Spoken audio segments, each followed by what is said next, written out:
বাঙালির দুর্গাপুজোর ঐতিহ্য ৫০০ বছরেরও বেশি পুরনো, কিন্তু আদিতে দুর্গাপুজো কেবলমাত্র সীমাবদ্ধ ছিল রাজবাড়ি ও জমিদার বাড়ির পুজোয়। দিন পাল্টেছে। কোচবিহারের মেখলিগঞ্জ ব্লকের রানীরহাটের জমিদার বাড়ির শতাব্দী প্রাচীন দুর্গাপুজো এখন ইতিহাস। কোচবিহারের রাজ ঐতিহ্যের আদলে তৈরি স্থায়ী মন্দিরে পুজো অনুষ্ঠিত হয়, তবে বনেদি বাড়ির পুজো এখন নিয়েছে সর্বজনীন পুজোর রূপ। মাঝে বন্ধ হয়ে যাওয়া কোচবিহারের মেখলিগঞ্জের ব্লকের রানীরহাটের জমিদার বাড়ির ২৫০ বছরের পুরনো ঐতিহ্যবাহী দুর্গাপুজো এবছরও অনুষ্ঠিত হবে। ২০ বছর ধরেই এখানে পুজোর দায়িত্ব তুলে নিয়েছে এলাকাবাসীরা, যারা জমিদারি আমলে ছিল প্রজা।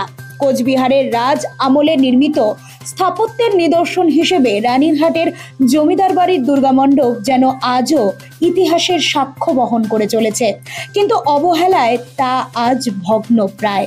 জমিদারি নেই, জমিদাররাও নেই। সংস্কার ও রক্ষণাবেক্ষণের অভাবে জমিদারি আমলের মন্দিরটি আজ জীর্ণাবস্থায়। সেখানে ২০ বছর ধরেই পুজোর আয়োজন করছেন এলাকাবাসীরা।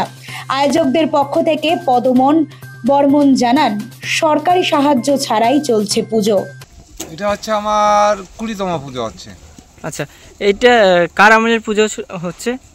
এইটা তো পুজো আগে তো পুরোনো মন্দির ছিল না, এটা মন্দিরটা তো মোটামুটি প্রায় ২০০-২৫০ বছরের মতন হচ্ছে বয়স।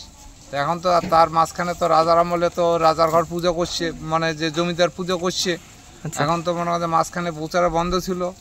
তারপর আমরা এখানকার প্রতিবেশী সবাই মিলে সমাজ থেকে মন্দিরটা যেহেতু আছে, তা আমরা সবাই মিলে এটা জঙ্গল টঙ্গল পরিষ্কার সংস্কার করিয়া আমরা এখানকার গ্রামবাসী প্রতিবেশী আমরা সবাই মিলে আর কি নিয়ে আর কি পুজো করতেছি। আচ্ছা, কততম পুজো হচ্ছে এটা? এইটা পুজো হচ্ছে এখন ২০তম পুজো হচ্ছে।